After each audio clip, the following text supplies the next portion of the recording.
Bonjour. Aujourd'hui, le titre de notre réflexion est le suivant. Les 12 ans, quand le temps de la souffrance devient le temps du salut. Sans plus attendre, je vous invite à parcourir un premier texte qui se trouve dans l'évangile de Marc au chapitre 5 et nous lirons les versets 21 à 34. Jésus, dans la barque, regagna l'autre rive où une grande foule s'assembla près de lui. Il était au bord de la mer. Alors vint un des chefs de la synagogue, nommé Jairus, qui l'ayant aperçu, se jeta à ses pieds et lui adressa cette instante prière. « Ma petite fille est à l'extrémité, viens, impose-lui les mains afin qu'elle soit sauvée et qu'elle vive. » Jésus s'en alla avec lui, et une grande foule le suivait et le pressait. Or, il y avait une femme atteinte d'une perte de sang depuis 12 ans. Elle avait beaucoup souffert entre les mains de plusieurs médecins. Elle avait dépensé tout ce qu'elle possédait et elle n'avait éprouvé aucun soulagement, mais était allée plutôt en empirant. Ayant entendu parler de Jésus, elle vint dans la foule par derrière et toucha son vêtement, car elle disait « Si je puis seulement toucher ses vêtements, je serai guérie. » Au même instant, la perte de sang s'arrêta et elle sentit dans son corps qu'elle était guérie de son mal. Jésus connut aussitôt en lui-même qu'une force était sortie de lui et se retournant au milieu de la foule, il dit « Qui a touché mes vêtements ?» Ses disciples lui dirent « Tu vois la foule qui te presse et tu dis « Qui m'a touché ?» Et il regardait autour de lui pour voir celle qui avait fait cela. La femme, effrayée et tremblante, sachant ce qui s'était passé en elle, vint se jeter à ses pieds et lui dit toute la vérité. Mais Jésus lui dit « Ma fille, ta foi t'a sauvée. Va en paix et sois guérie de ton mal. » Dans la Bible, rien n'est laissé au hasard. Chaque détail compte, chaque chiffre parle. Aujourd'hui, je voudrais m'arrêter sur un détail que nous pourrions facilement oublier, mais qui porte un message puissant pour notre foi. Les 12 ans. L'Évangile nous dit qu'une femme souffrait de perte de sang depuis 12 ans. Et presque au même moment, Jésus est interpellé pour se rendre chez un homme nommé Jairus, dont la fille, nous le découvrirons plus tard, est âgée, elle aussi, de 12 ans. Ce n'est pas une coïncidence. Marc a volontairement entrelacé ces deux récits pour nous révéler quelque chose d'essentiel. 12 ans, c'est long. 12 ans de douleur, de fatigue, de honte. 12 ans à consulter des médecins, à dépenser tout ce qu'elle avait sans aucun résultat. Imaginez-vous souffrir pendant une période de 12 ans. Il n'y a pas si longtemps que ça, j'étais malade, cloué au lit, et je suis resté 2 jours sans plus pouvoir bouger. Et pendant pratiquement 10 jours, j'ai souffert ici d'une vive douleur. Chaque minute qui passait, je n'en pouvais déjà plus. Imaginez-vous, 12 ans, que cette femme souffre, qu'elle frappe de porte en porte sans obtenir aucun résultat positif. Quelle tragédie, les amis. 12 ans. 12 ans de souffrance pour cette femme qui rime également pour elle avec 12 ans d'exclusion. Selon la loi juive, cette femme était en situation d'impureté. Elle ne pouvait ni toucher, ni être touchée. Elle vivait coupée des autres, coupée du culte, coupée de toute vie sociale. Une vie chaotique, une vie infernale. Finalement, cette femme incarne toutes les souffrances qui durent, celles qui s'installent et finissent par nous faire croire qu'elles sont définitives. Dans la Bible, le nombre 12 n'est jamais neutre. Il évoque plusieurs choses. Il évoque très souvent les 12 tribus d'Israël, le peuple tout entier. Et plus tard, il évoquera les 12 apôtres, l'ensemble des leaders qui ont accompagné Jésus dans son ministère. 12 ans, c'est la plénitude, la totalité du peuple de Dieu. Ainsi, cette femme malade depuis 12 ans représente un Israël blessé, épuisé, sans force. Le sang qui s'écoule, c'est quelque part la vie qui se perd. Le peuple est vivant, mais il se vide lentement. Et pendant ce temps, une autre figure apparaît, une jeune fille de 12 ans. Elle est au seuil de la vie. Elle est censée avoir l'avenir devant elle. Et pourtant, son père nous apprend qu'elle est mourante. Voilà, les amis, une image bouleversante. La femme à la perte de sang incarne un passé malade, alors que la fille de Jaïrus incarne un avenir menacé. Jésus marche à la demande de Jaïrus vers sa maison. Il y va pour sauver sa fille. Et pourtant, il s'arrête. Il laisse une femme souffrante interrompre son chemin. Parce que pour Jésus, aucune souffrance n'est secondaire. Aucune urgence n'écrase l'autre. Quand la femme touche son vêtement, le pan de sa robe, elle est guérie immédiatement, nous dit Marc. Mais Jésus ne s'arrête pas au miracle. Il veut rencontrer cette femme. Il veut la faire sortir de son anonymat, la réintégrer dans la communauté. Qui a touché mes vêtements, dit Jésus. La femme se retrouve obligée de sortir de l'ombre. Toute tremblante, elle avoue son geste. Et Jésus de lui dire, « Ma fille, ta foi t'a sauvée, va en paix. »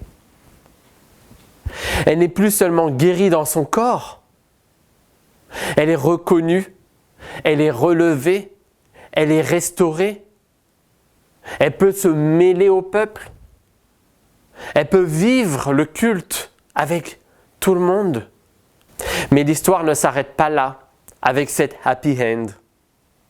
N'oublions pas que Jaïrus, lui, attend quelque chose. Il attend quelque chose de Jésus, qu'il guérisse sa fille malade. Alors, lisons la suite du récit.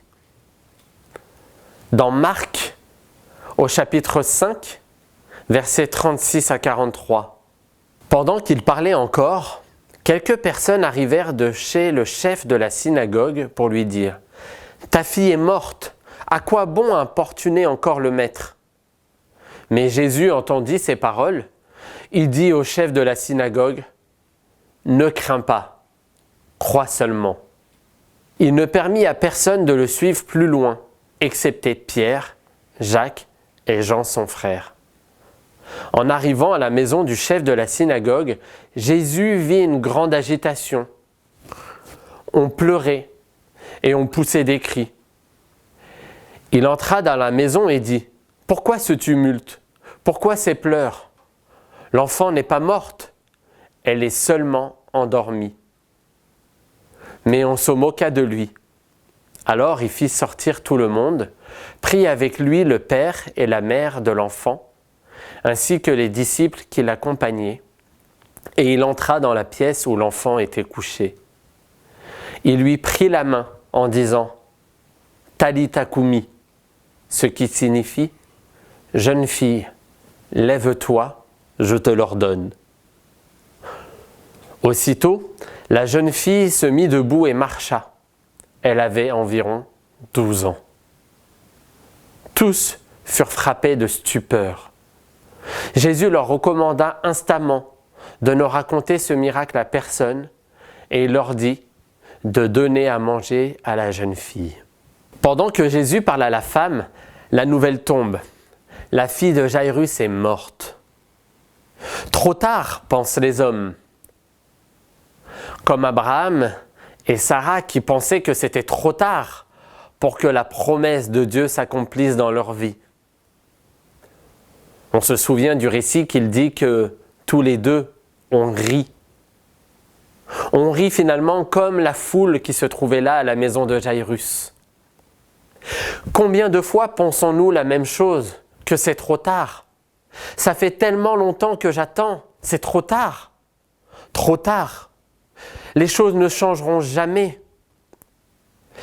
Les hommes disent trop tard, alors qu'en réalité, il n'est jamais trop tard pour Dieu. Malgré les moqueries, Jésus ira jusqu'au bout.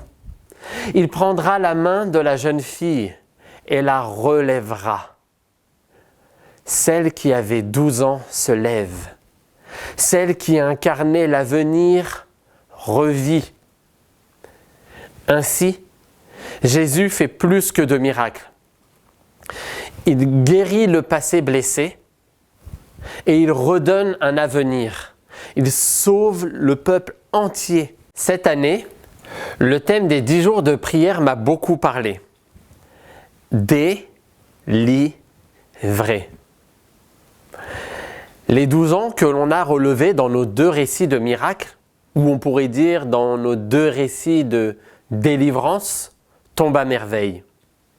Ils nous disent ceci. Quelles sont tes souffrances anciennes? Quelles sont tes blessures qui durent depuis longtemps? Quelles sont les situations que tu crois irréversibles? Comment envisages-tu ton avenir à plus ou moins long terme? Jésus, celui que je connais, peut changer les choses. Il peut changer ta souffrance en torrent de joie. Je pense à cet homme. Vous le connaissez? Il s'agit de Nick Vujicic. À l'école, Nick subit le harcèlement, les regards insistants, les moqueries. Il se sent différent, inutile, en colère contre la vie et même contre Dieu. Il se dit, mais si Dieu existe et s'il est bon, pourquoi m'avoir créé comme cela, sans bras, sans jambes? Il prie parce qu'il est né dans une famille chrétienne, mais ce sont surtout des reproches. Il se compare aux autres. Il voit leurs bras, leurs jambes, leurs possibilités. Et il a l'impression d'avoir été oublié, ou pire, puni par Dieu. À 10 ans, il traverse une dépression profonde et tente de se suicider. Après sa tentative de suicide et des années de colère contre Dieu, Nick commence à se demander si sa vie peut avoir une valeur malgré sa souffrance. Il se rappelle l'histoire biblique de l'homme né aveugle qui se trouve dans Jean 9, qui nous apprend que ni lui, ni ses parents n'ont péché, mais c'est pour que les œuvres de Dieu se manifestent en lui. Il réalise alors que sa situation pourrait aussi servir un but plus grand. Nick fait peu à peu le choix d'ouvrir son cœur à Jésus et de le laisser transformer sa colère en action. Il arrête de demander « Pourquoi moi ?» et commence à se demander « Que puis-je faire avec cette situation ?» Sa douleur devient une source de force et d'espoir pour lui-même et pour les autres. Il reprend peu à peu goût à la vie. Je vous laisse regarder en image où il surfe et où il nage. Des choses que moi-même je ne sais pas faire. Sur cette image, vous pouvez voir à quel point il est un orateur, un formateur, un influenceur et un pasteur qui attire les foules. Son témoignage touche des milliers et des milliers de personnes. Il remplit des stades. Et chose inimaginable pour beaucoup, il a fini par se marier et par fonder une famille. Comment résumer son histoire ? Il a voulu en finir avec la vie durant des années parce qu'il n'avait plus d'espoir. Puis, comme cette femme à la perte de sang, comme Jairus, il a laissé le Christ agir. Il a laissé le Christ inonder son cœur. Dieu l'a rempli de joie et a guéri son cœur des blessures de la vie, des moqueries, de la mauvaise estime de soi. Avec Dieu, ce qui est vieux, usé, épuisé, n'est pas rejeté. Ce qui est fragile, menacé, à peine vivant, n'est pas abandonné. Alors soit, tu vas me dire que tu n'es pas Nick, que tu n'es pas non plus l'apôtre Paul à pouvoir tout endurer. Mais qui a dit que la question était de savoir si tu étais Nick ou l'apôtre Paul ? Les vraies questions posées par la guérison de la femme à la perte de sang et par la résurrection de la fille de Jairus sont les suivantes. Qui est Jésus pour toi et le laisseras-tu agir comme lui a décidé d'agir et dans le timing qu'il a prévu d'agir ? Je répète, qui est Jésus pour toi et le laisseras-tu agir comme lui a décidé d'agir et dans le timing qu'il a prévu pour agir.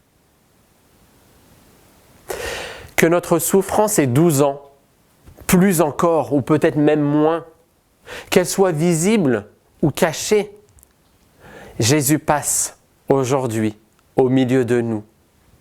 Un simple geste de toi peut ouvrir un chemin de guérison.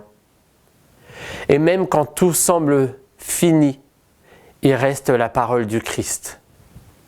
N'aie pas peur, crois seulement. Car pour Dieu, le temps n'est jamais un obstacle et aucune vie est hors de portée de sa miséricorde. Amen.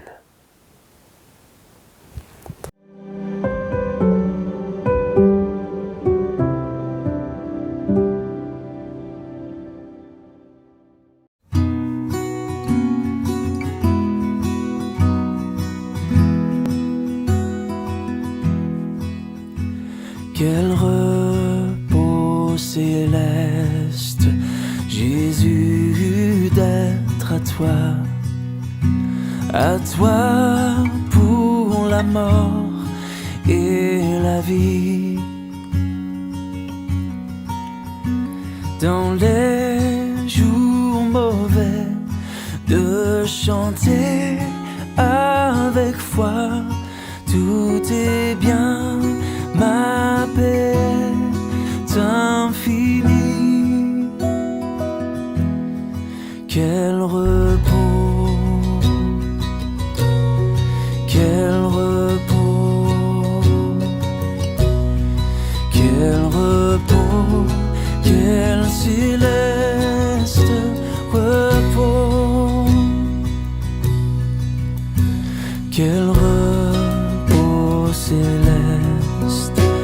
Mon fardeau n'est plus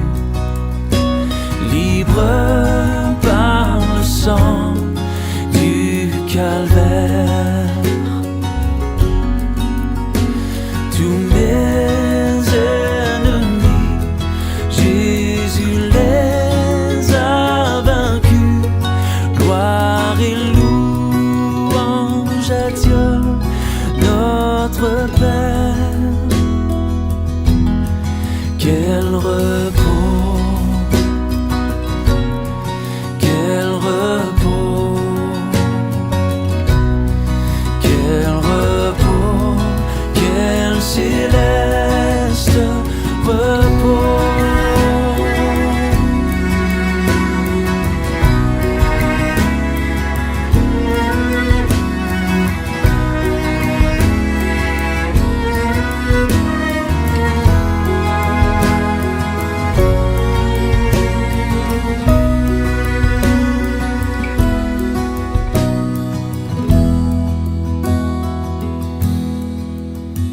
Quel repos céleste qu'enfin, Seigneur, auprès de toi j'aurai ma place.